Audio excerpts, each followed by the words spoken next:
IGD atau puskesmas? Jadi karena bisa asam lambung, makan seblak.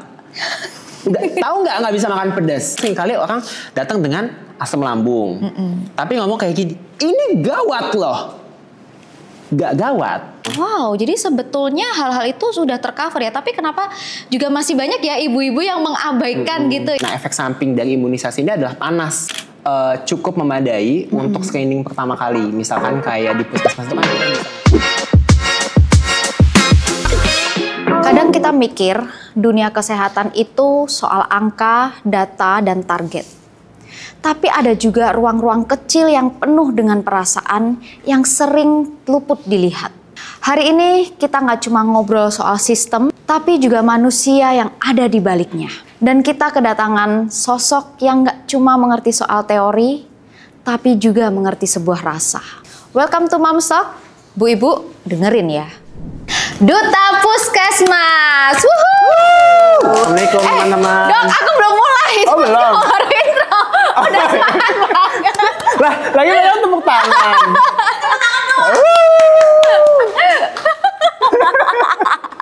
Padahal aku tuh baru mau intro Duta Puskesmas. Ayo, ada yang udah pernah dengar tiba-tiba tepuk tangan semua. Oh iya. Enggak apa-apa, ini kan jadi hooknya. Ya enggak? Oke. Duta Puskesmas. Jadi kita hari ini kedatangan tuh. Udah pada isi petisinya belum nih? Kalau belum isi dulu ya. Jangan. Oke, sekarang kita akan mengundang langsung paling duta puskesmas atau duta puskesmas nih ya. Nih, jadi gimana nih, dokter? Udah siap? Sudah. Assalamualaikum teman-teman.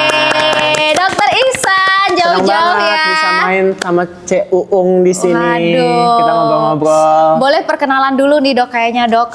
Apakah seorang diva ini perlu mengenalkan diri? Oh iya dong, harus dong. Halo teman-teman, perkenalkan nama aku Iksan. Biasanya dipanggil Dokter Iksan kalau lagi kerja. Aku sekarang lagi kerja di puskesmas.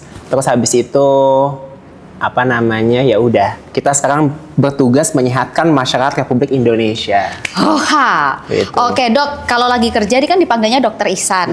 Kalau lagi nggak kerja? Dipanggilnya Diva. Oh. Tapi bukan sayang ya. Enggak dipanggilnya Iksan. Padahal tadi tuh aku berharap perkenalannya tuh pakai kayak sedikit menyanyi-nyanyi gitu loh enggak dok. dong, Ada nanti jangan. lagu-lagunya, kerlipan-kerlipannya. Boleh musik sekarang? Keyboardnya mana? Oke, gimana nih dok perasaannya ketika dicap sebagai duta puskesmas sampai ada petisinya ya, gitu. Terus lebih enak mana nih, IGD atau puskesmas? Jadi sebenarnya ceritanya itu Jangan nangis. lebih ke unexpected ya. Karena bukan saya yang membuat petisi itu, tapi lebih ke masyarakat yang iseng yang bikin petisi itu, terus tiba-tiba saya masuk ke dalam jebakan Batman itu. Tapi kalau misalkan ditanya, jauh lebih enak puskesmas dong, karena work-life balance, kita bisa menyehatkan masyarakat dengan hati yang tenang, dengan jiwa yang tenang gitu. Jadi, oke, puskesmas, maju. Emang seberapa beratnya gitu ya sama IGD sampai berasa kayak tekanan mental, tekanan jiwa gitu di dalam sana itu? Nggak tahu ya, lebih ke apa? Kan kalau misalkan IGD itu kita nanganinnya kan kasus-kasus gawat darurat biasanya. Kalau kayak gitu kan berarti harus cepat dan tepat kan. Ya. Terus habis itu juga sistemnya kan lebih shifting nih, sistem kerja kan shifting, misalnya pagi, sore, malam. Terus misalkan besoknya udah sore, malam, pagi gitu-gitu kan. Jadi lebih capek aja dibandingkan sama puskesmas. Kalau puskesmas kan cuma tinggal masuk sesuai dengan jam kerjanya. Misalkan dari jam 7.30 sampai setengah 3 ya udah kayak gitu. Jadi bisa lebih keatur lah jadwalnya. Oke, lanjut ya dok ya. Ya boleh. Dok, dengan prestasi dokter sekarang dan aku melihat dokter ini kan sosok yang viral ya, gitu. FYP terus kan, iya kan. Udah sampai jutaan loh, ya kan. Nah, sebetulnya kalau kita melihat ya dari ini dari stigma aku gitu ya, dari pola pikir aku, dari ini aku tuh kayak kan gimana pun kalau kerja di IGD itu terlihat kayak lebih keren gitu dibanding puskesmas ya kan. Tapi kenapa dengan dokter yang tenar yang viral, dokter tuh tetap memilih puskesmas gitu? Oh, karena aku cinta puskesmas. Ada apanya? Enggak sih, lebih ke gini, kalau kita kerja di IGD kan berarti kita kerja di rumah sakit. Nah, sedangkan puskesmas itu kan adalah salah satu tempat atau pusat kesehatan yang lebih banyak menjangkau masyarakat, itu yang pertama. Dan yang kedua adalah tempat yang bisa sebagai start point masyarakat untuk dapat akses kesehatan kan. Nah, dan puskesmas itu lebih pada aspek promotif sama preventif. Jadi mempromosikan kesehatan sama mencegah terjadinya penyakit. Jadi menurutku sebenarnya puskesmas ini punya potensi yang besar banget untuk bisa menjangkau masyarakat secara luas, dan dia juga bisa punya manfaat yang besar banget gitu. Jadi menurutku kalau aku secara pribadi dari cara kerjanya lebih nyaman di puskesmas, sama impact ke masyarakatnya lebih enak di puskesmas kalau buat aku pribadi. Tapi sebenarnya balik lagi sih ke masing-masing orangnya. Ada yang lebih suka kerja di IGD, ada yang lebih suka kerja di puskesmas. Tapi kalau aku, karena aku suka merujak juga, kita suka ngerujak. Oke. Kalau ngerujak kan di puskesmas bisa banget ya. Kalau di IGD kan kita lebih kesama nih kalau capek. Gitu. Ya nggak? Benar. Jadi ngerujak ini sambil pedes-pedes, sambil bisa meluapkan emosi gitu ya. Ngerujak sambil sakit apa sih Bu gitu kan? Enggak ya. Oke. Kalau begitu, karena tadi dokter bilang kalau di puskesmas tuh ada layanan fasilitas kesehatan yang sebetulnya lebih banyak, lebih lengkap, dan lebih bisa diberikan gitu ya ke masyarakat gitu ya. Sebenarnya kalau lebih lengkap itu enggak ya, tapi lebih ke cukup memadai untuk screening pertama kali. Misalkan kayak di puskesmas itu kan kita bisa ngecek darah lengkap, terus habis itu ngecek gula, ngecek kolesterol lain-lain. Walaupun memang sederhana, pengecekan sederhana, tapi itu sebenarnya udah cukup nih untuk mendeteksi penyakit, sama untuk screening lah kita sebutnya, screening kesehatan. Apakah perlu tata laksana lebih lanjut atau enggak? Kalau misalkan memang butuh penanganan lebih lanjut, pasti akan kita rujuk ke rumah sakit. Gitu. Oke. Jadi sebetulnya aku lumayan kepo ya, karena aku ini mohon maaf aku nggak pernah ke puskesmas gitu dok. Nah, dan banyak kan pikiran orang-orang yang kayak tentang puskesmas itu kayak udah antri gitu kan, terus pelayanannya tuh kadang tenaga kesehatannya jutek, sewo, terus kayak kamu mintanya apa nanti nunggunya lama, belum tentu juga kamu dapet gitu lah. Tapi kayak tadi tuh dari dokter Ihsan bilang ini kan kayaknya ada sesuatu yang mungkin gak masyarakat nih tahu gitu tentang puskesmas, sampai bikin dokter Ihsan nih mau ke puskesmas itu. Tapi BTW ya, disclaimer, jadi sebetulnya sebelum kenal sama dokter Ihsan, sebelum undang ke sini, pernah tahu dokter Ihsan itu karena dokter Ihsan borong pompanya Mama Uung. Iya, dan kita itu ditekin sama mama-mama gitu. Nah, akhirnya aku kepo, kok ini cowok dokter tapi borong pompa Mama Uung buat apa gitu. Demi menyehatkan masyarakat. Waduh gitu. Dan waktu aku lihat di itunya ya, TikToknya tuh kayak bisa joget-joget sama tenaga kesehatan, bener ya, cewek-cewek kayak gitu. Dan aku melihat kayak enjoy banget ya di sana ya gitu, dan makanya penasaran gitu, apa sih pelayanan di puskesmas gitu, apa aja gitu dok yang bisa didapetin oleh masyarakat gitu kalau kita datang ke puskesmas? Iya, sebenarnya juga menjadi tantangan saat ini kan. Kalau misalkan puskesmas itu kan diibaratin orang ya tempat yang banyak nakesnya jutek ya. Memang kita tidak bisa langsung memutarbalikan itu segampang memutar telapak tangan. Tapi bener nggak dok kalau di puskesmas memang pada jutek-jutek? Kalau di tempatku sih enggak ya. Kalau misalkan di tempat lain mungkin ada, ya kita kan nggak bisa memukul rata. Kayak tempat kerja lain pun juga pasti ada tempat yang jutek kan. Cuman ya ini sampai dengan saat ini masih menjadi tantangan buat kita semua, gimana caranya merubah stigma masyarakat supaya bisa berubah tentang puskesmas. Sebenarnya menurutku puskesmas tuh dia punya potensi yang gede banget. Tadi kan ada aspek promotif di situ, pencegahan sama preventif di situ. Dan dia juga bisa kuratif mengobati penyakit, tapi yang mengobatinya terbatas. Jadi sebenarnya banyak tuh pelayanan di puskesmas yang orang-orang nggak tahu. Karena kita bukan cuman kayak berobat biasa aja, Jadi bukan cuman kayak berobat darah tinggi, kencing manis di situ. Kita juga bisa ada imunisasi di puskesmas, ada konseling gizi di puskesmas, ada konseling jiwa juga, ada poli jiwa itu juga bisa, psikolog. Juga berarti ya, beberapa puskesmas ada psikolog, ada dokter jiwanya. Terus habis itu kita juga bisa cek lab macam-macam. Kalau sekarang kan banyak tuh program cek kesehatan gratis. Jadi bisa cek fungsi ginjal, bisa cek hepatitis, bisa cek apa segala macam, HIV, HBsAg dan lain-lain, itu juga bisa di puskesmas. Jadi sebenarnya puskesmas itu punya fasilitas yang cukup memadai. Kalau misalkan memang masyarakat datang ke situ, kan juga bisa dilayani, apalagi bisa gratis kan kalau pakai BPJS kan. Kalau misalkan memang butuh penanganan lebih lanjut, ya biasanya kita rujuk baru gitu. Karena kita ini kan lebih ke arah ibu dan anak ya dok ya. Jadi aku pingin bahas, kebetulan tadi dokter juga sempat spill tentang BPJS gitu ya. Jadi pingin banget bahas kayak fasilitas BPJS yang bisa didapetin ibu dan anak.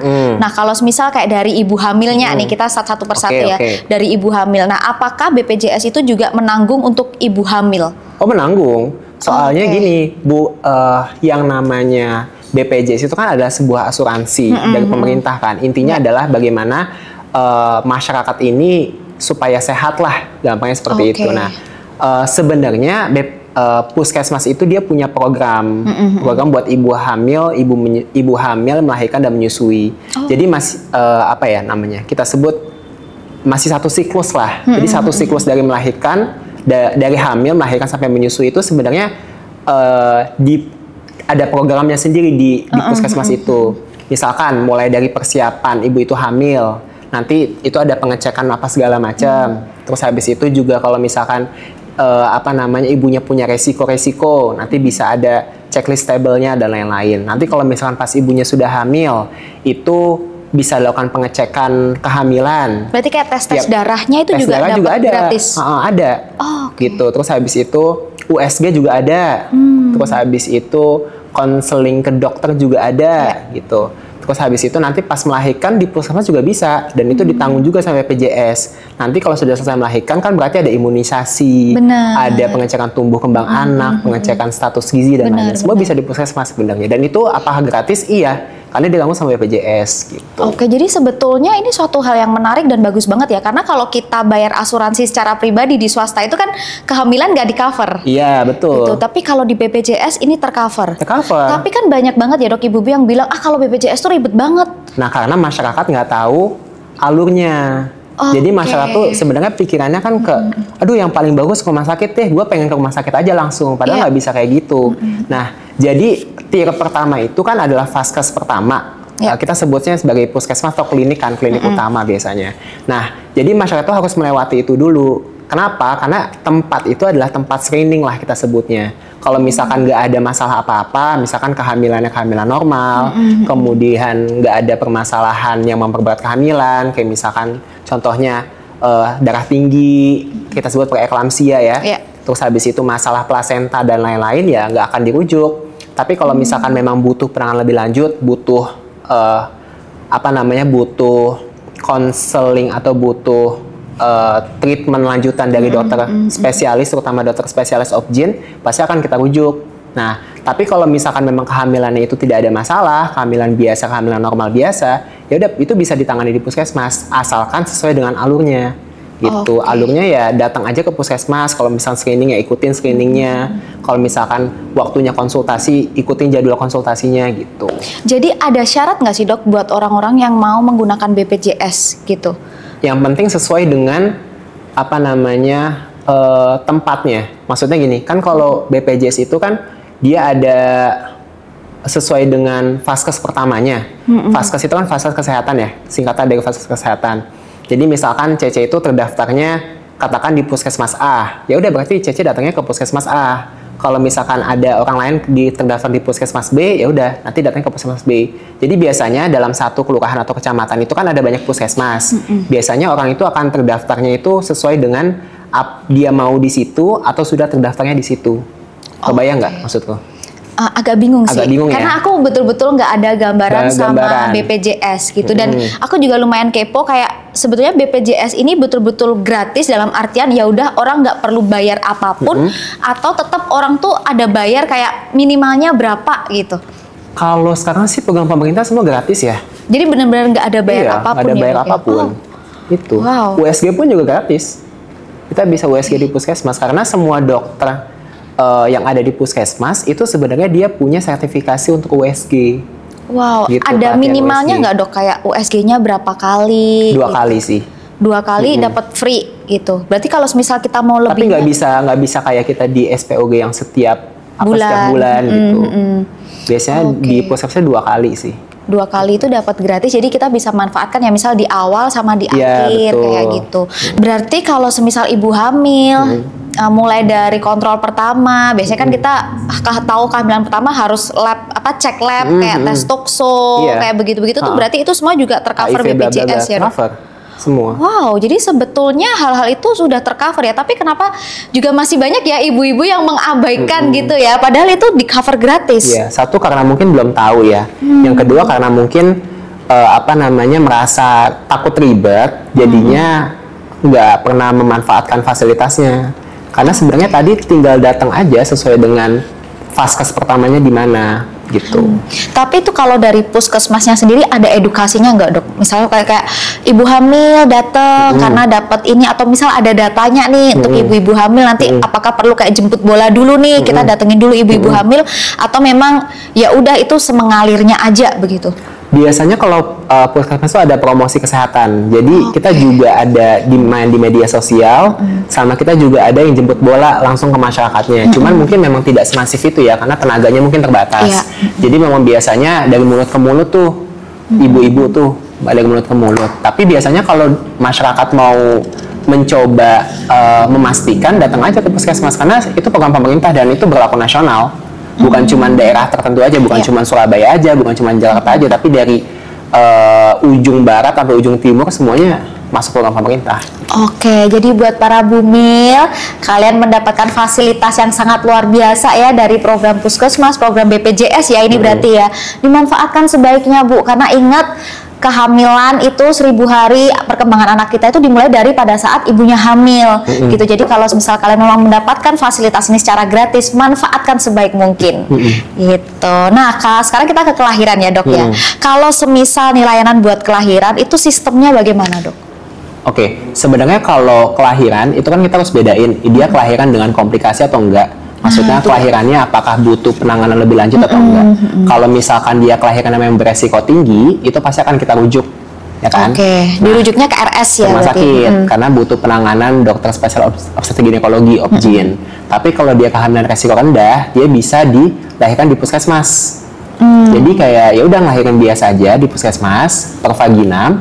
Terus ya sudah nanti mulai dari suntik vitamin K, kemudian hepatitis B0-nya udah bisa kita kasih. Kemudian nanti kalau misalkan mau lanjut mau lanjut imunisasi kayak misalkan BCG dan lain-lain bisa langsung di puskesmas. Oke, Dok, aku kepo banget. Kalau imunisasi itu apakah ditanggung juga sama BPJS? Tanggung, semua imunisasi ditanggung kita. Jadi imunisasi yang pemerintah ya kan, imunisasi kan ada yang kita bisa tambahan di luar yang diwajibkan pemerintah sama yang diwajibkan pemerintah. Sekarang imunisasi pemerintah itu udah banyak banget. Kan orang kebanyakan taunya cuma DPT, cuma 4 kayaknya kalau nggak salah ya.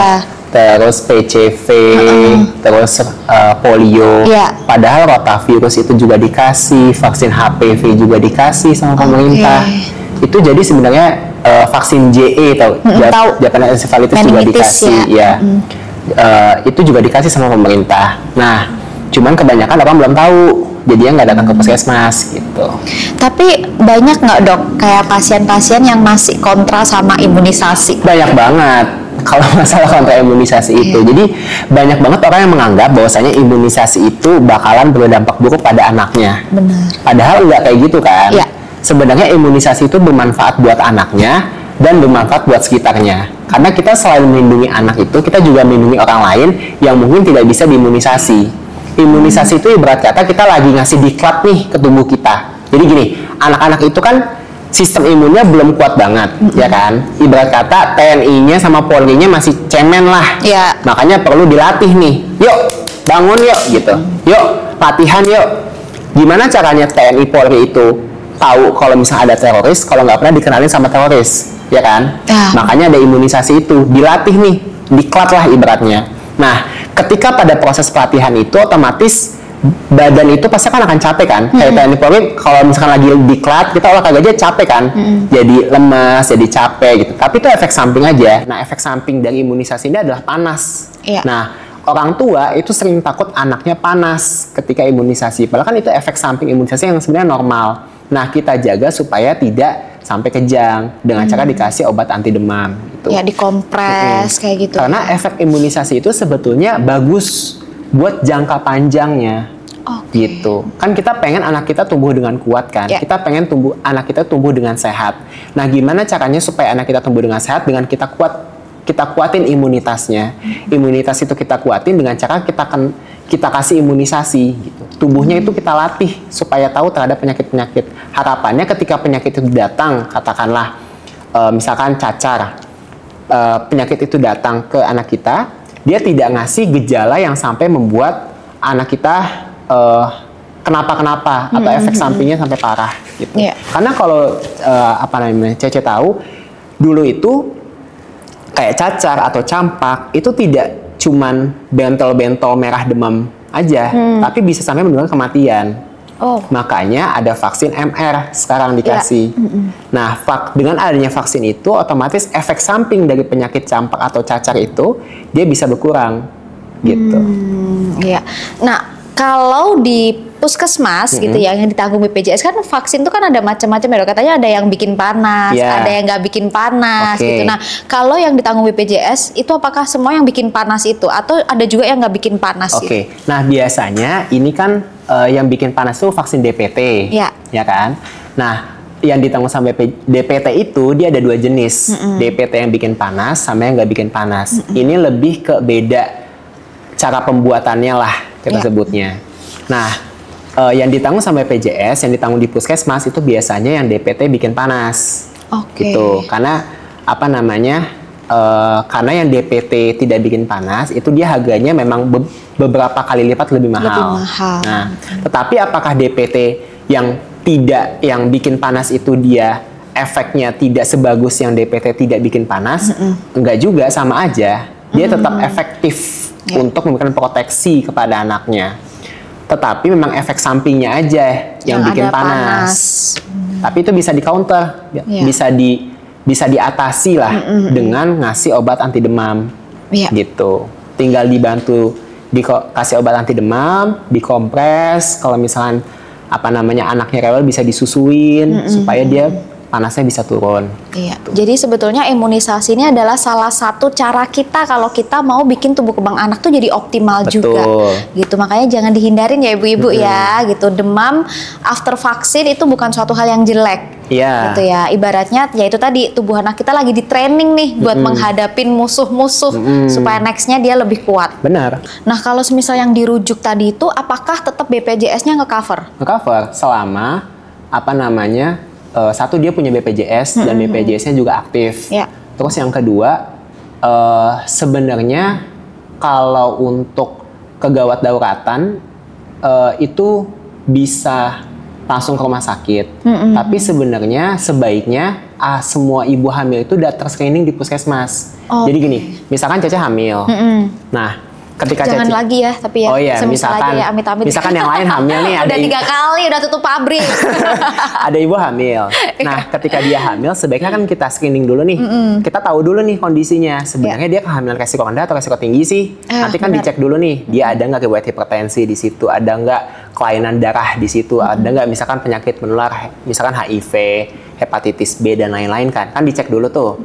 Terus habis itu kalau misalkan memang kehamilannya dia resiko rendah, terus sama trimester 1, 2, 3 nggak ada komplikasi, misalkan nggak ada tekanan darah tinggi, nggak ada masalah apa-apa, berarti ya udah bisa dilakukan di puskesmas. Kalau misalkan dia ada masalah baru dirujuk. Tapi balik lagi, semua ibu hamil sebaiknya di screening dulu. Nanti kalau misalkan butuh penanganan lebih lanjut pasti akan dirujuk gitu.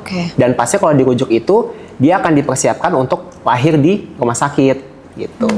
Tapi kalau misalkan memang ada ibu yang tidak pernah tidak pernah cek di puskesmas, terus dia tiba-tiba mengalami mungkin permasalahan komplikasi sama kehamilannya, terus misalkan dia tiba-tiba datang ke IGD karena ada masalah persalinan, jadi bisa aja manfaat BPJS-nya. Tapi dalam tanda kutip itu kondisi gawat darurat. Kalau misalkan bukan kondisi gawat darurat, ya dia harus balik dulu ke vaskes pertama. Gitu. Nah dok, tadi itu kan sempat terspill kayak boleh asal BPJS-nya aktif gitu ya. Nah apa sih yang bikin BPJS jadi nggak aktif? Memang ada ya kan, karena maksud aku gini, ini kan programnya gratis kan dari pemerintah. Jadi di pikiran aku tuh berarti semua BPJS harusnya aktif dong, karena ini gratis gitu. Nah apa yang bikin dia jadi nggak aktif gitu? Kita harus tahu dulu ke BPJS itu sebenarnya kan sebuah sistem asuransi oleh negara kan. Nah sistem asuransi itu kan berarti harus ada peraturannya ya kan, dan peraturan itu harus ditaati oleh yang mengikuti pengguna asuransi itu. Nah, sekarang asuransi ini dalam tanda kutip adalah BPJS. Sebenarnya BPJS itu badan ya, Badan Penyelenggara Jaminan Sosial. Kalau misalkan sistemnya namanya JKN, Jaminan Kesehatan Nasional. Jadi BPJS itu perusahaannya, kita perusahaan AA gitu. Sistemnya adalah JKN, Jaminan Kesehatan Nasional.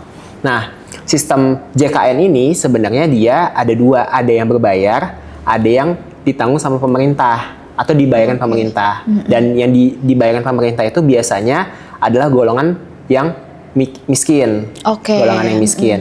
Itu akan dibayarkan pemerintah, setiap bulannya akan rutin dibayarkan pemerintah, jadi dia gratis, full gratis ke cover BPJS-nya.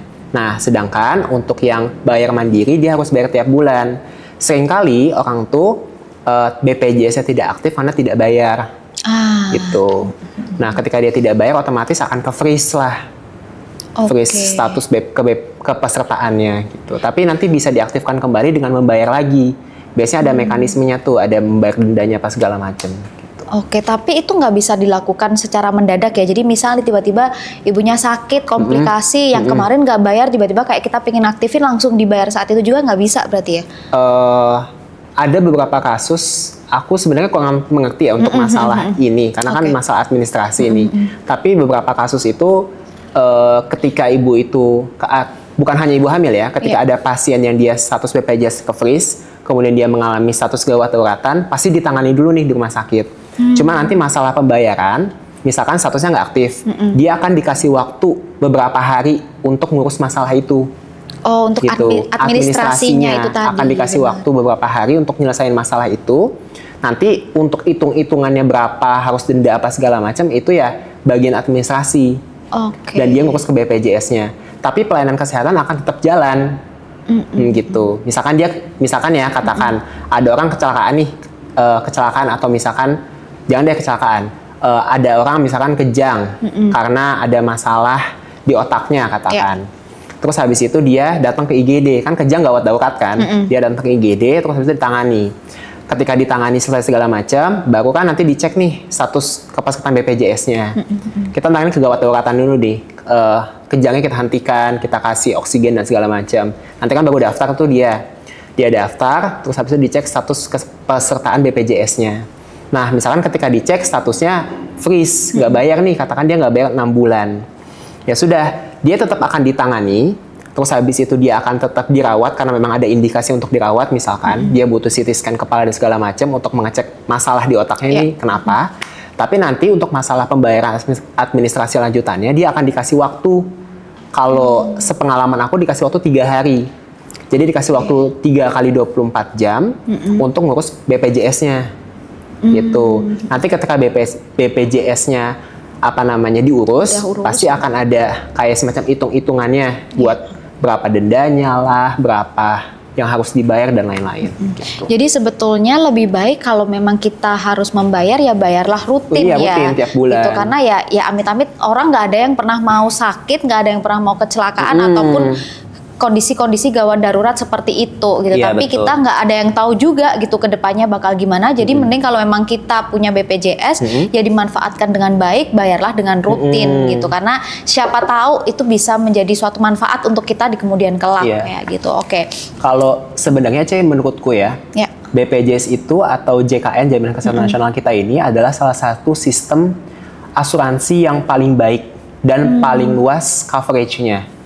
Dibandingkan asuransi swasta. Karena kita itu sistem BPJS ini dia mengcover dari bayi belum lahir sampai dengan orang tua, maksudnya sampai lansia. Dan kan pukul rata kan?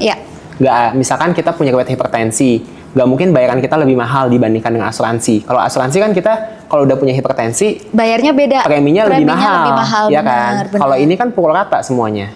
Jadi dalam tanda kutip dia pukul rata, itu adalah bagaimana negara memberikan jaminan kesehatan kepada rakyatnya. Tetapi di satu sisi, yang namanya sistem asuransi, dia ada peraturannya. Nah, ketika dia bukan gawat darurat, maka dia harus melewati prosedur dari awal. Dia harus ke vaskes pertama dulu, ke puskesmas. Inilah yang seringkali orang banyak yang bypass, banyak yang nggak mau gitu. Banyak yang mikir, aduh, gue kalau misalnya batuk pilek pengennya langsung ke IGD. Padahal nggak bisa kayak gitu, kan itu bukan gawat darurat.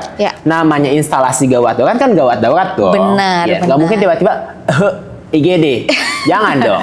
Tiba-tiba ada pasien yang mau taruh di mana, kan nggak bisa. Benar, ya kan? setuju. Itulah masyarakat itu harus paham bahwasanya ada alurnya yang harus diikuti.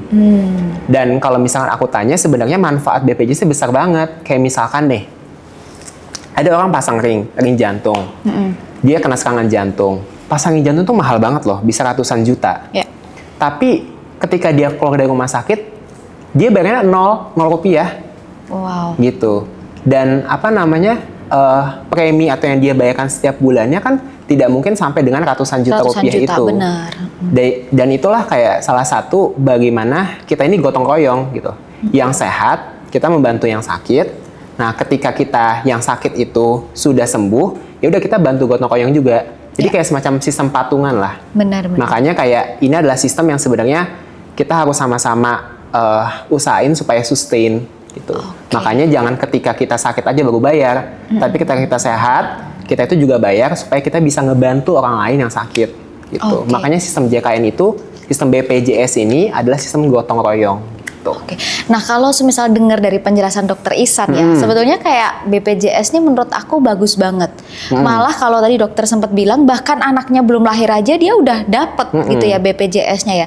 Tapi kenapa lagi gini ya Dok ya? Di masyarakat itu nggak tersampaikan semua itu gitu. Kita kan ngertinya kayak kalau kamu pasien BPJS pasti kamu paling terakhir, kamu ditaruh paling akhir. Nanti perawatannya juga susternya yaitu tadi jahat-jahat. Terus kadang orangnya udah kayak megap-megap gitu. Ternyata kamu nggak segera diurus, kayak bahkan ada beberapa tuh, ini aku pernah juga Dok gitu ya, kayak dulu ada mantan karyawan aku juga gitu, waktu itu kondisi ibunya udah, ya dia bilangnya tuh udah lumayan kritis lah gitu, tapi dia merasa tuh kayak nggak cepet gitu loh. Nah kan masih banyak ya yang mungkin ngerasain itu kayak gitu Dok. Oke, yang pertama untuk masalah antri ini ya. Oke, sebenarnya satu, BPJS itu kan yang menggunakan manfaatnya atau menerima manfaatnya kan banyak nih. Katakanlah ada 1.000 orang. Sedangkan vaskesnya itu atau rumah sakit atau kliniknya kan terbatas. Berarti otomatis ada antrian dong. Karena ibarat kata supply and demand, ya kan? Demand-nya banyak banget, tapi supply-nya cuma sedikit. Otomatis ada antrian. Dan hal ini sebenarnya berlaku bukan hanya di Indonesia aja, tapi di negara lain pun juga demikian. Contohnya misalkan Thailand. Di Thailand pun juga banyak yang ngantri, maksudnya untuk mengakses vaskes pertamanya. Nah, tapi itu adalah ketika kondisinya stabil. Berarti kan kita ke poli nih, rawat jalan di poli biasa. Tapi kalau misalkan di IGD, kasus di IGD berarti kan adalah kasus gawat darurat. Misalkan yang contoh Cece bilangin nih, yang katanya megap-megap. Nah, kita harus bedain juga kadang persepsi kegawat dauratan di masyarakat itu berbeda dengan persepsi kegawat dauratan oleh tenaga kesehatan. Karena yang kita lihat adalah data objektif. Itu adalah dari tanda-tanda vital kita sebutnya. Ada tekanan darah di situ, ada saturasi di situ, ada kesadaran di situ, ada kecepatan nafas di situ. Nah, mungkin seringkali yang orang anggap gawat darurat belum tentu gawat darurat. Misalkan nih, ada orang jatuh dari motor. Dilihatnya, wah ini gawat banget nih. Nah, tapi ketika dokter atau nakes itu mengevaluasi, yang kita lihat adalah bagaimana dengan nafas dia, bagaimana dengan respon dia terhadap suara, bagaimana dengan respon kesadaran dia, bagaimana dengan tensinya. Ketika semuanya itu aman, berarti kita bisa masukkan status dia bukan status yang perlu penanganan detik itu juga, tapi bisa dipending. Nah, kenapa harus ada sistem itu? Karena di IGD itu sistemnya prioritas, kita sebutnya triase. Semakin gawat status orangnya, semakin gawat kondisinya, maka penanganannya harus lebih cepat. Semakin tidak gawat, maka bisa dipending. Gitu. Kalau misalkan semuanya ditangani berdasarkan datang duluan, nanti malah justru bahaya. Misalkan ya, ada 10 orang datang ke IGD. Satu orang datang, misalkan bedanya cuma 2 menit. Nah, kalau misalkan orang itu ditangani berdasarkan waktunya, bisa aja orang yang pertama keluhannya cuman asam lambung. Orang kedua keluhannya batuk pilek. Orang ketiga keluhannya asam urat. Nah, orang keempat keluhannya patah hati. Orang kelima keluhannya serangan jantung. Kan nggak mungkin kita tangan orang batuk pilek dulu kan dibandingkan serangan jantung. Itulah namanya sistem prioritas. Kita sebut triase. Jadi, bagaimana penanganan di IGD itu adalah menyesuaikan dengan prioritasnya. Namanya triase itu.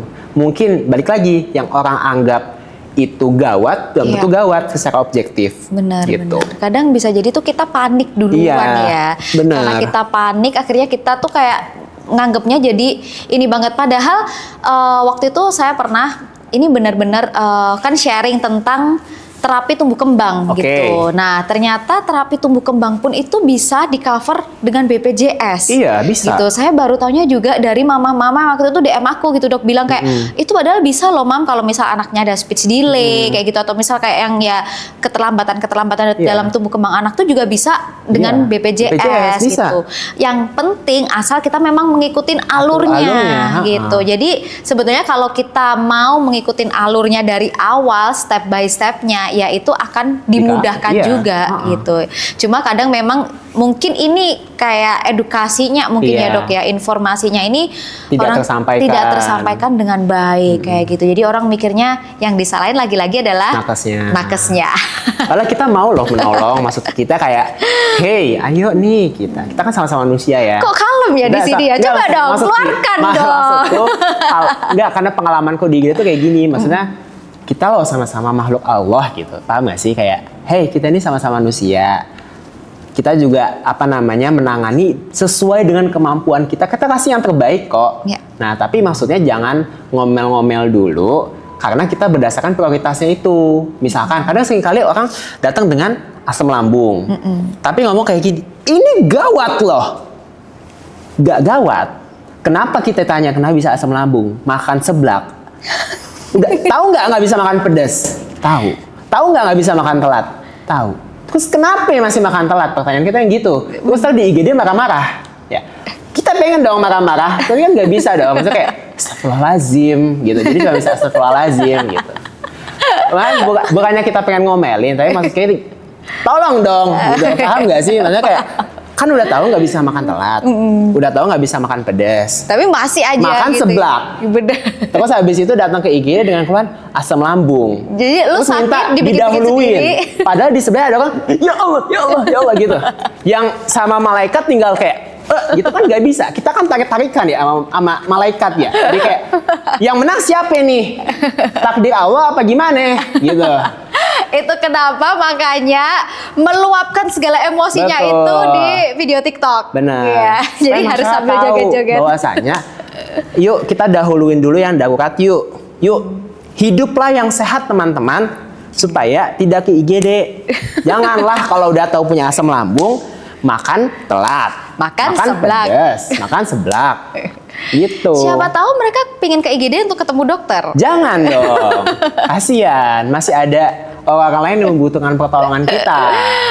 Oke, jadi memang tujuannya hari ini tuh kan memang gini ya, Dok ya. Jadi kita membuang tuh ya stigma-stigma jelek tentang pelayanan puskesmas, BPJS, terus juga bikin orang jadi lebih aku tahu loh ternyata kalau memang BPJS itu segitunya ternyata ya bisa mengcover manfaat yang didapatkan juga banyak banget gitu ya. Terapi-terapi speech delay, autism gitu-gitu juga bisa pakai BPJS. Oke, nah kalau kayak misal kayak gitu-gitu ya, Dok ya. Misal kayak tadi ibu hamil, kalau ibu hamil kan USG memang ada batasan ya 2 kali. Nah, kalau setelah melahirkan kayak kontrolnya, Dok, gitu itu ada batasan nggak? Jujur ya, Ci, aku kurang tahu untuk jumlah USG-nya itu berapa kali. Oh, oke. Jadi daripada aku salah, tolong di take out aja ya. Iya, oke. Soalnya kalau diperiksa dokter memang 2 kali.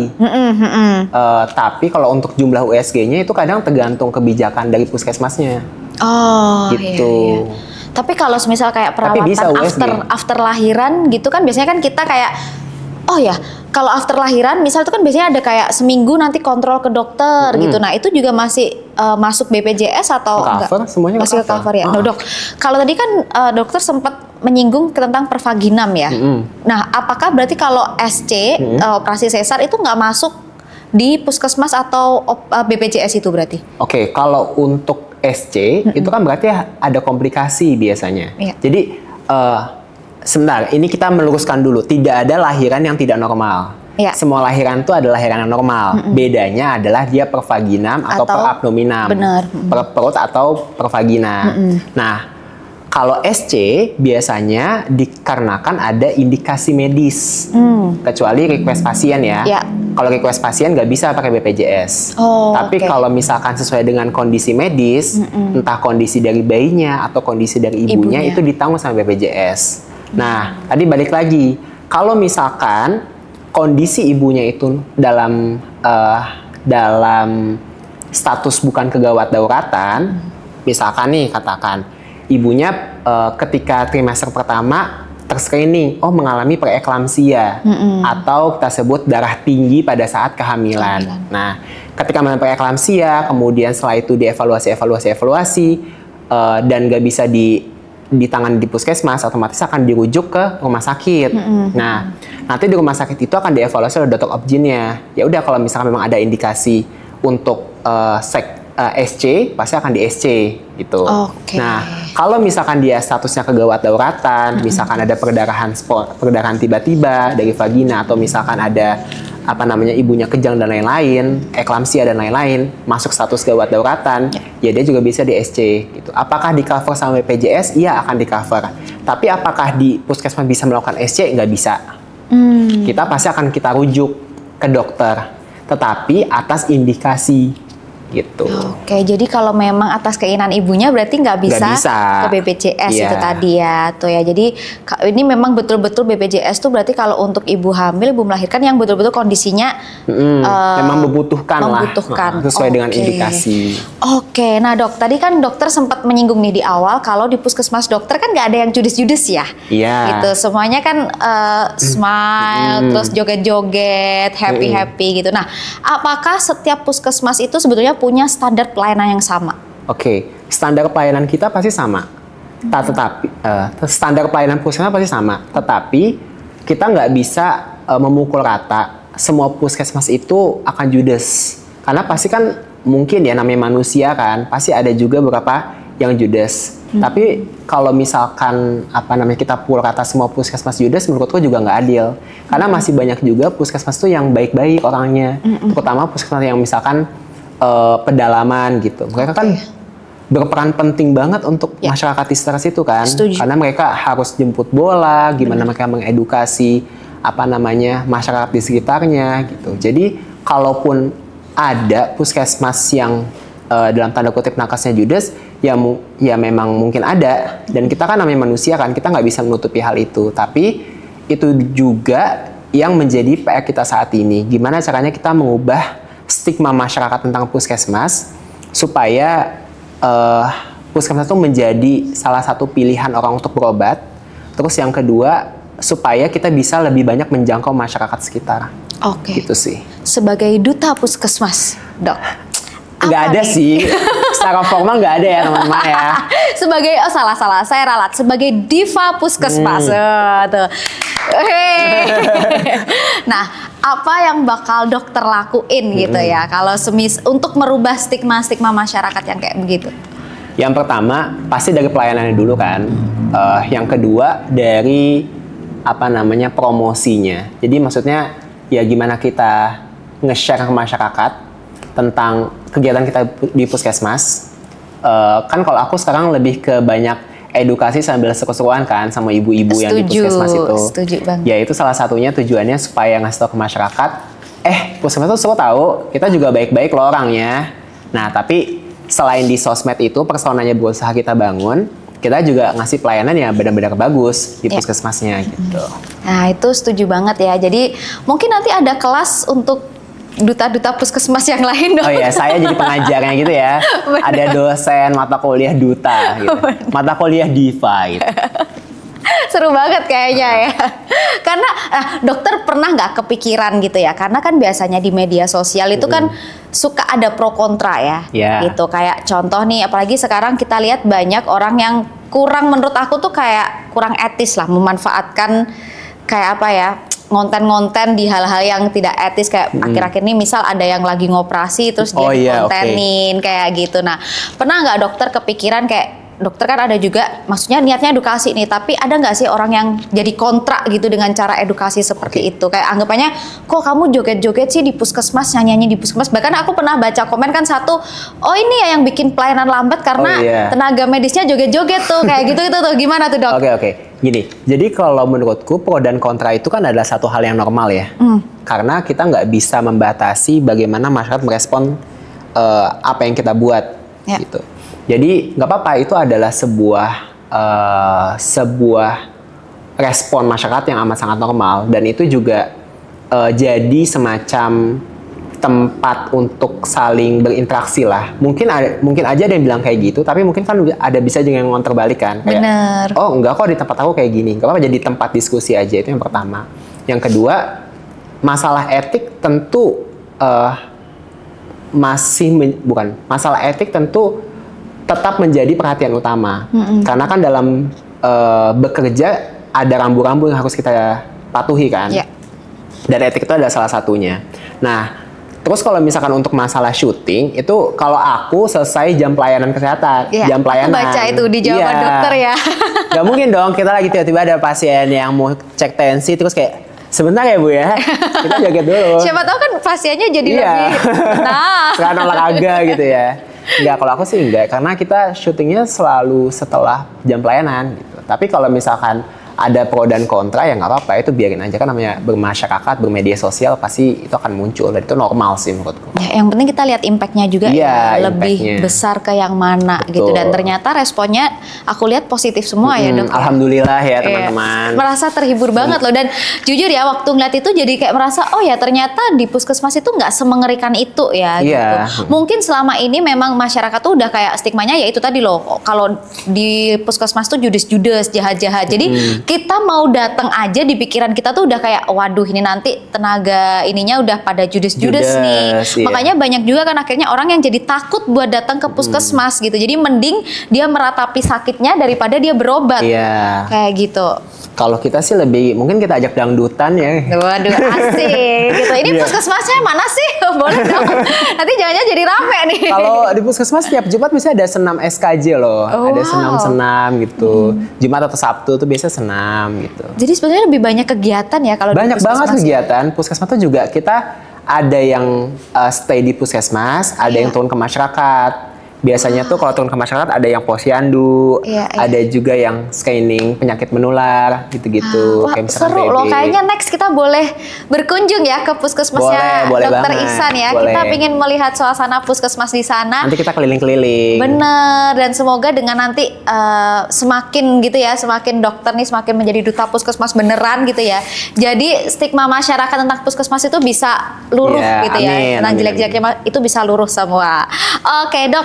Kembali lagi ya ke BPJS karena kan aku juga seorang busui, Mama Uung itu lebih ke ibu-ibu yang menyusui, ibu hamil menyusui gitu ya. Nah, ada nggak sih layanan untuk ibu menyusui nih dok pada puskesmas gitu? Atau misal busui itu bisa klaim BPJS apa sih dok di layanan-layanan menyusui puskesmas gitu?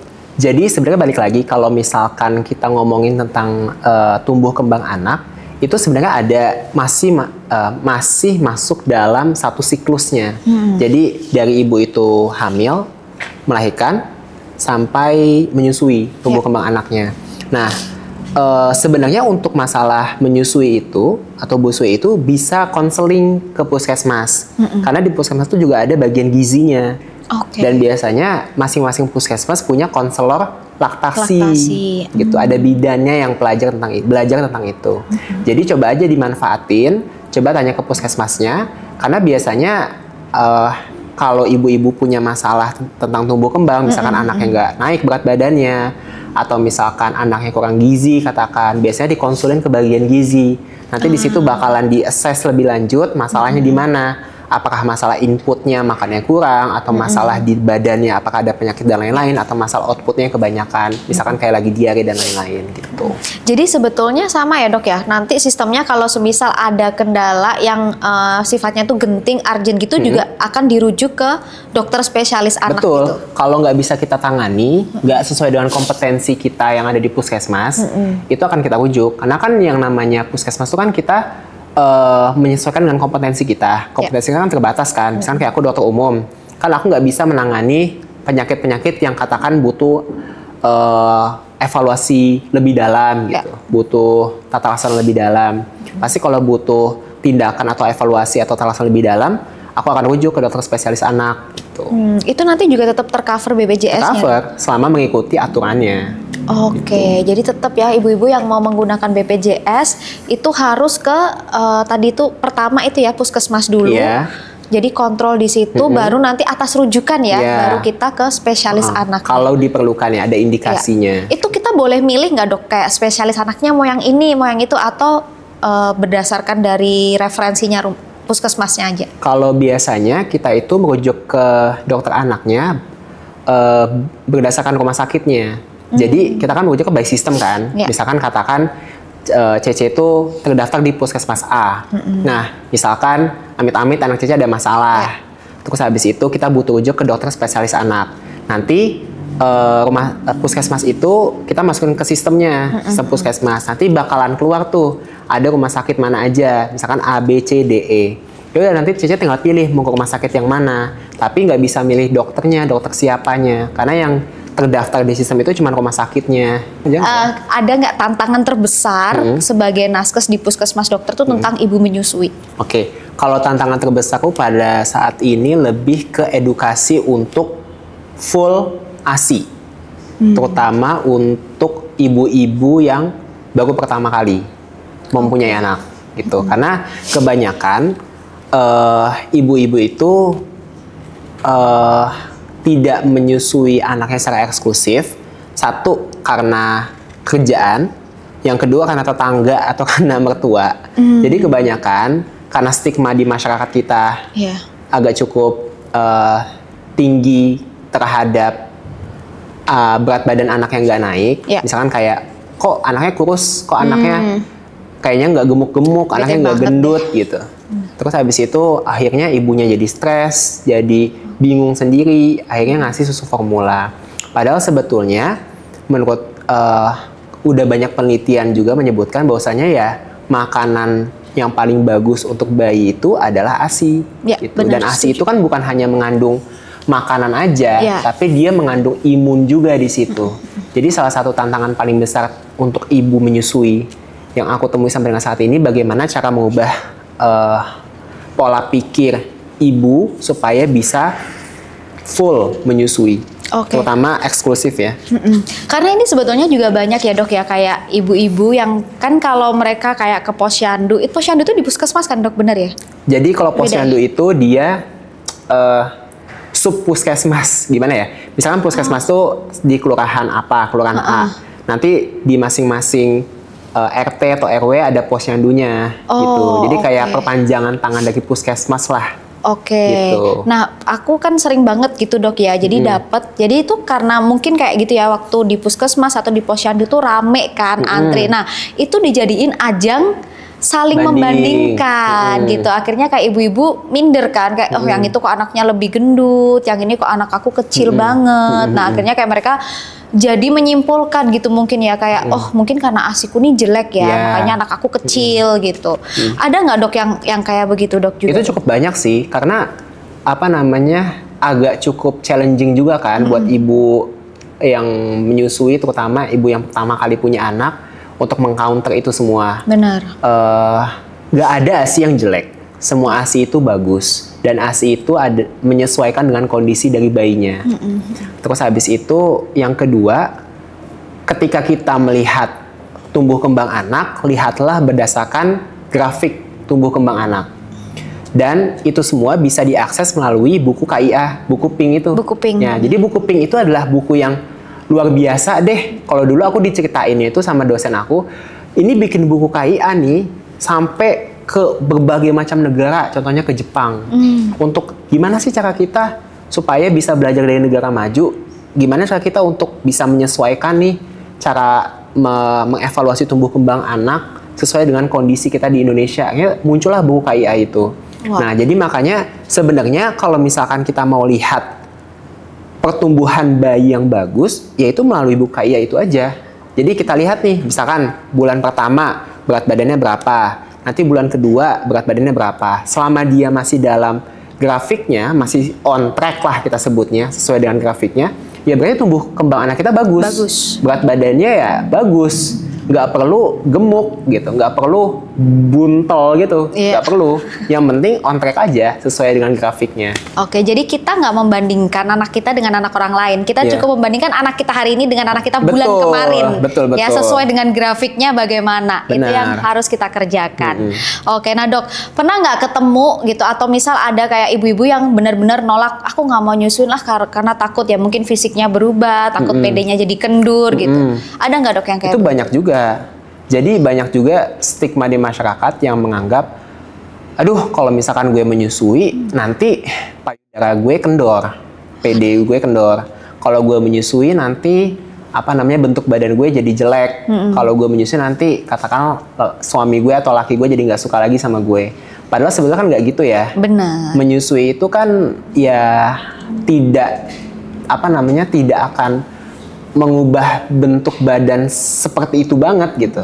Karena payudara itu kan bukan cuma terdiri dari kelenjar aja, kelenjar ASI aja, tapi ada jaringan lemak di situ, ada jaringan ikat di situ, ada duktus atau kita sebut sebagai katakanlah mata air, pabrik asinya, mata airnya di situ, ada salurannya juga di situ. Jadi ASI mengasihi atau ngasih ASI yang nggak akan mengubah payudara menjadi kendur, enggak. Itu memang sesuai dengan usianya aja kalau misalnya payudara jadi kendur, karena ada perubahan jaringan ikat di situ, ada perubahan komposisi lemak di situ, ya, sama kayak otot, kita aging, menua gitu. Ya itu memang benar banget sih, karena ibu-ibu tubuh kita tuh sebenarnya kan luar biasa ya. Kita betul. Dari nggak hamil jadi hamil, perutnya membesar, mengecil lagi, hamil lagi, besar lagi, itu tubuh kita luar biasa banget. Makanya kita harus berproses juga ya. Kita menerima proses itu, menjalannya dengan ikhlas juga. Betul. Kayak gitu. Nah, Dok, banyak banget nih sebetulnya kayak keluhan-keluhan gitu ya.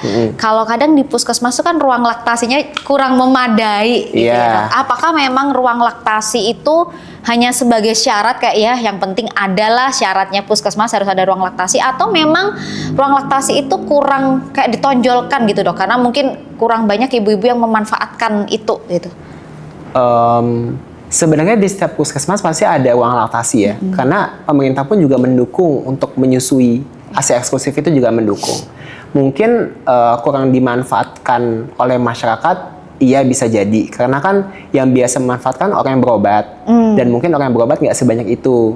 Jadi mungkin ibarat kata karena tidak banyak yang memanfaatkan dan mungkin dananya dari masing-masing puskesmas tidak terlalu banyak, jadi mungkin tidak dalam tanda kutip tidak se-eksklusif atau tidak sebagus itu. Jadi nggak terlalu difokuskan. Nggak terlalu difokuskan gitu. Tapi apakah tetap disediakan? Setahu aku sampai dengan saat ini di puskesmas yang udah aku datangi, itu tetap ada ruang untuk laktasi atau ruang untuk menyusui itu. Jadi setiap puskesmas itu pasti ada ruang laktasi. Iya. Karena kan ada bagian gizi juga kan di situ. Nah, bagian gizi itu kan biasanya untuk memantau tumbuh kembang anak. Oke, Dok, aku lumayan kepo karena tadi BPJS itu kan bergantung juga sama daerahnya kita ya. Nah, semisal yang pertama, kalau nih kita lagi di luar kota misalnya, kita nggak di daerah kita, terus amit-amit lah ada pengalaman kecelakaan. Nah, kita kan nggak mungkin nih balik ke daerah kita gitu. Apakah itu nggak dilayanin, kamu kembali, atau kamu bisa dilayanin di puskesmas terdekat di tempat itu dengan menggunakan BPJS-nya ya? Nah, sekarang kalau case-nya adalah kecelakaan, terutama kecelakaan lalu lintas ya, kan kecelakaan banyak nih. Kalau kecelakaan lalu lintas, itu dia bukan BPJS yang main untuk asuransinya, tapi Jasara Harja. Nah, kebanyakan orang tuh nggak tahu kan untuk masalah ini. Jadi kebanyakan menganggap, duh BPJS aku nggak bisa dipakai, ya karena kecelakaan lalu lintas. Kalau kecelakaan lalu lintas, itu biasanya yang menanggung adalah Jasara Harja, bukan BPJS. Nah, kalau misalkan kecelakaan kerja, yang menanggung adalah BPJS Ketenagakerjaan. Gitu. Nah, jadi itu di luar BPJS tadi ya, Dok ya? Di luar BPJS. Jadi kan BPJS ada dua nih, BPJS Kesehatan sama BPJS Ketenagakerjaan. Kalau BPJS Ketenagakerjaan ya tentang hubungan bekerja. Misalkan ada orang lagi bekerja di luar kota terus tiba-tiba kecelakaan, ya udah itu yang menangani adalah BPJS Ketenagakerjaan, di cover oleh BPJS Tenaga Nah, sekarang kalau BPJS Kesehatan itu dia menangani masalah-masalah yang kesehatan, dalam hal ini bukan kecelakaan, bukan masalah tenaga kerja. Misalkan ada orang lagi main ke rumah saudaranya, misalkan dari Jakarta tiba-tiba ke Jawa Tengah. Ketika dia lagi main ke rumah saudaranya, tiba-tiba dia kena serangan jantung. Jantung. Apakah bisa dipakai BPJS-nya? Bisa, ke IGD, karena adalah kasus gawat dauratan. Tapi kalau misalkan dia pengen, aduh kok saya batuk pilek ya, terus pengen berobat ke vaskes pertama, ke puskesmas, ya dia tidak bisa karena tidak sesuai dengan vaskesnya. Gitu, karena vaskes dia di Jakarta. Vaskes pertamanya terdaftarnya di Jakarta. Kalau dia berobatnya katakan di Jawa nggak bisa, di Jawa Tengah nggak bisa, gitu. Itu kalau untuk kasus gawat dauratan bisa digunakan, gitu. Gimana kalau semisal misalnya kadang kan satu daerah tuh banyak banget nih warganya gitu ya. Nah, misal itu benar-benar urgent banget dan ternyata di rumah sakit itu penuh gitu. Nah, apakah dia tuh bisa dipindah ke vaskes yang lain? Bukan rumah sakit tapi puskesmas ya? Ya, puskesmas yang lain gitu. Bisa pindah vaskes. Walaupun itu beda daerah. Beda daerah bisa. Oh, tapi harus urgent tadi, ada urgensi. Oh, bukan urgent. Itu kalau pindah vaskes itu ya karena keinginannya. Kalau urgent itu kalau misalkan ada status gawat dauratan, itu bisa dipakai. Jadi gini, misalnya kasih contoh ya, misalkan CC batuk pilek nih. Ya. Terus terdaftarnya di puskesmas A, misalkan di daerah Wiyung lah katakan. Di Wiyung itu Cece terdaftar di puskesmas A. Tapi di puskesmas A ini banyak banget nih orangnya, ngantrinya ngantri banget nih sampai 3 jam, 4 jam. Nggak mau nih berobat di puskesmas A. Aku pengen pindah deh contohnya ke puskesmas B. Bisa nggak sih? Bisa aja. Tinggal pindah aja, nanti ngurus. Ada yang berkas-berkas yang harus diurus.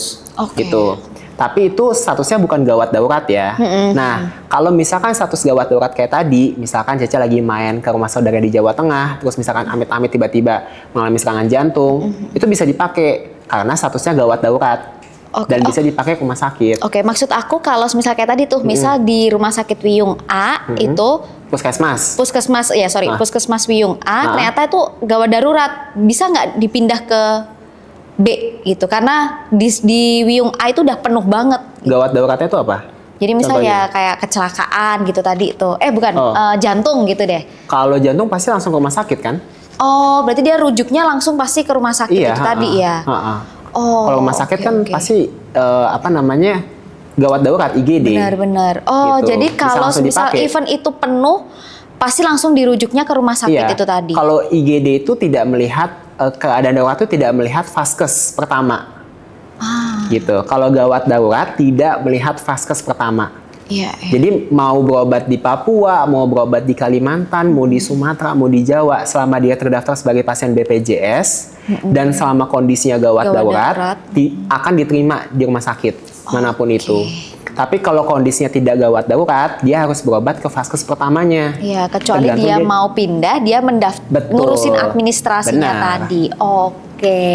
Ya semoga ini udah clear ya, karena jujur pola pikir aku tentang puskesmas, tentang BPJS juga jadi berubah ya, karena selama ini aku pun juga termasuk ya salah satu yang kadang sedikit menutup mata gitu ya, kayak ngelihat pelayanan, karena kan ngertinya juga memang itu tadi dok, pandangannya di masyarakat tuh seliar itu gitu. Jadi semoga dengan podcast ini gitu ya, kita juga jadi lebih bisa bergotong royong ya, jadi kerjasama ya, nggak cuma pasiennya aja tapi juga dokternya, kita jadi lebih mengerti gitu ya, kayak ternyata mungkin bisa jadi mereka itu nggak sejudes itu kok, nggak sejahat itu kok. Mungkin coba kita lihat lagi bagaimana dengan dokter yang bekerja di sana, dengan perawat yang bekerja di sana gitu ya, kesehariannya. Jihad fisabilillah, gitu. Jihad di jalan Allah kita. Nah, mungkin boleh curhat sedikit dok, bagaimana pengalaman, ini udah berapa lama nih di puskesmas? Aku di jalan 3,5 bulan. Nah, apa tantangan terbesar bekerja di puskesmas dok? Apa ya tantangan terbesar? Mikirin joget apa hari? Aduh. Enggak dong, apa ya? Tantangan terbesar itu kayaknya dokter enjoy banget enjoy ya. banget, gimana dong? Wow, luar biasa loh ya. Ini jadi hatinya betul-betul udah melayani banget ya. Betul, ya Allah sehatkan masyarakat Indonesia gitu. Aduh, amin, amin, amin. Thank you dok. Tapi balik lagi tadi, kalau aku boleh nambahin, sebenarnya BPJS itu sistemnya gotong royong. Jadi usahakan kita sebagai orang sehat tetap bayar BPJS, karena kita ngebantu orang yang sakit. Karena orang yang sakit itu, yang butuh dana itu, dananya diambil dari dana orang yang sehat. Karena sewaktu-waktu kan kita nggak tahu kapan kita sakit, ya kan? Dan kita juga butuh pertolongan orang lain. Benar. Untuk dalam tanda kutip ngebayarin, biaya berobat kita. Jadi ibaratnya kita itu lagi menabung dahulu. Betul. Ya, menabung dahulu nanti untuk kita gunakan ketika kita lagi membutuhkan gitu. Oke, luar biasa banget. Tapi aku ada satu segmen nih, Dok. Ini Apa adalah tuh? segmen jawab cepat. Waduh. Deg-degan nih. Seru banget. Aduh, pertanyaannya. Ini harus betul-betul jawab cepat ya, nggak pakai mikir ya, langsung dar der dor. Yang dodok lagi. Tahu berarti harus Dar-der-dor. begini dong. Siap-siap dong. Udah siap? Pertanyaan pertama. Misal suatu hari kamu jadi Menkes, kebijakan pertama yang kamu ubah itu apa? 1, menyejahterakan tenaga kesehatan. Oh, kan 1, berarti ada yang kedua dan yang ketiga dong. Oh, yang kedua, fokus pada meningkatkan bro, meningkatkan ini dulu lagi. Apa ya?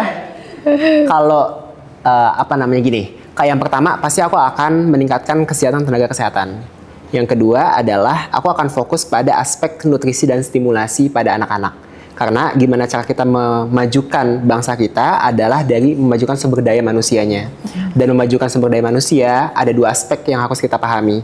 Yang pertama adalah aspek pendidikan, yang kedua aspek kesehatan. Dan aspek kesehatan itu yang paling penting adalah nutrisi sama stimulasi. Dan ketiga imunisasi. Gitu. Jadi 3 ini harus dimajukan. Benar banget. Oke, lanjut ke pertanyaan kedua. Lebih nyebelin mana? Oke. Pasien ngotot versus orang yang maksa dokter balik ke UGD. Pasien ngotot. Kenapa? Karena pasien ngotot, ya karena aku jadi nggak tega gitu loh. Maksudnya marah nggak bisa, tapi ya kan nggak tahu sabar gitu loh. Maksudnya kayak ya Allah, jangan dong ngotot gitu.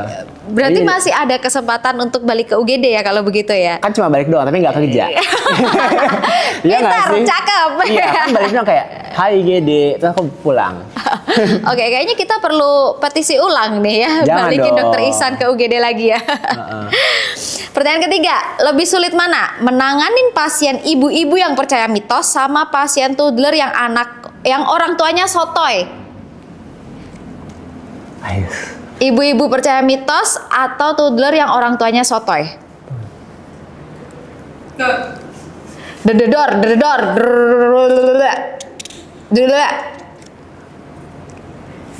Apa ya? Bingung kan? Gak bisa aku. Dok, katanya itu begini, Dok. Ini tuh begini gitu. Ini ibaratnya aku ibu-ibu gitu. Ibu yang percaya mitos. Dok, kata mertua saya, Dok tuh nggak boleh menyusui. Kalau menyusui terlalu lama tuh nanti Yang bisa sotoy deh. begini. Yang sotoy deh. Wah. Soalnya kalau merubah yang sotoy agak cukup lebih sulit ya dibandingkan mitos. Ya bisa jadi. Agak cukup sulit. Tapi ya nggak apa-apa, pelan-pelan kan diubah. Walaupun agak sulit ya. Walaupun agak sulit. Nggak apa-apa, challenging. Tapi nggak apa-apa. Oke. Pertanyaan terakhir, lebih milih ngonten sama circle dokter apa circle mak-mak puskesmas? Mama puskesmas. Wey. Loh, karena seru aja sama mama. Harus nyoba dong. Kayak ngonten sama mama gitu loh. Sampai diarahin ya, ini ke sini, Iya. ini ke sini. Sumpah yang lebih bersemangat tuh kadang mereka. Iya. Kayak misalkan kan H-1 tuh aku kan briefing kan. Jadi mereka tuh kayak BTW itu benar-benar dokter yang pegang video sendiri, ngerekamin sendiri, ngedit sendiri. ya, aku ada teman. Oh, oke. Jadi temenku itu dia yang kan satu puskesmas kita ada bertiga kan, dokter Iya. internshipnya kan. Terus ya udah, jadi ada satu temanku yang dia megang itu.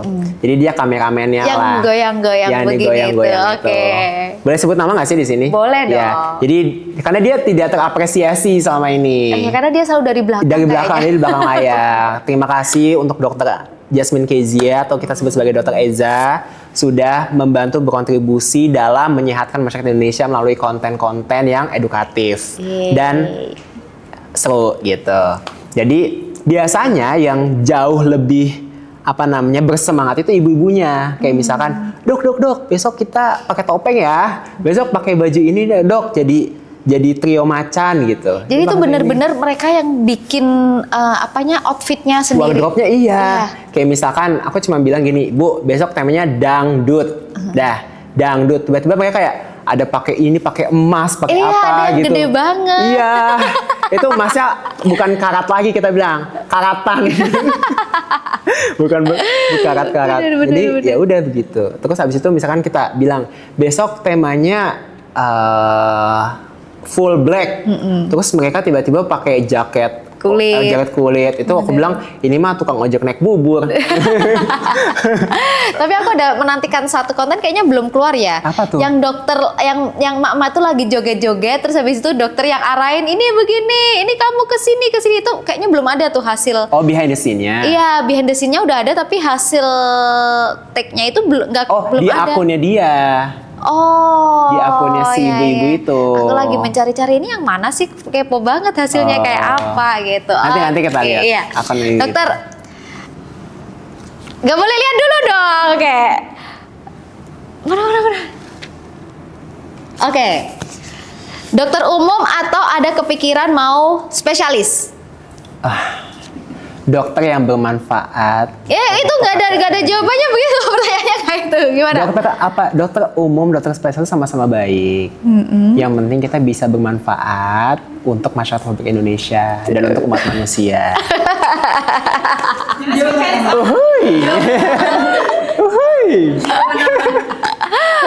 Oke. Iya, makanya kan tapi jawabnya begini. Tapi ada kepingin nggak ke spesialis, Dok? Kalau ada rezekinya, insya Allah. Kita doakan ya, Amin. semoga rezekinya makin lancar. Amin. Gitu ya, makin bermanfaat ya. Amin. Pengen spesialis apa, Dok? Apa nih, kira-kira apa nih? Aku cocok apa?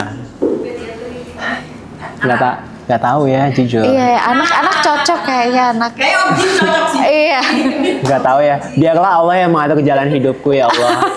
Ya Allah, aturlah, aku serahkan hidupku Nah, padamu. tapi ada ketertarikan kayak ada yang udah, aduh pingin banget nih kesini gitu. Tertarik sih ada, cuman belum bisa di-spill. Nggak boleh, nanti melangkahi jalur Allah gitu. Ya, kita doakan apa yang ada di pikiran Dokter Ihsan hari ini. Iya, Aduh. Oke, kalau gitu terima kasih Dokter Makasih, Ihsan. aku yang makasih. Mungkin di terakhir ada yang mau disampaikan nggak nih, Dok, ke nanti pada yang melihat podcast hari ini? Yang pertama, buat ibu-ibu, kalau misalkan dalam mengurus anak, jangan patah semangat. Terus yang kedua, jalanin aja dulu, jangan di-compare sama omongan tetangga. Karena tumbuh kembang anak itu beda-beda.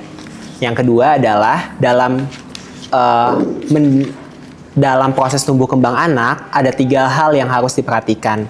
Yang pertama adalah pola asuh, yang kedua adalah nutrisi, yang ketiga adalah stimulasi.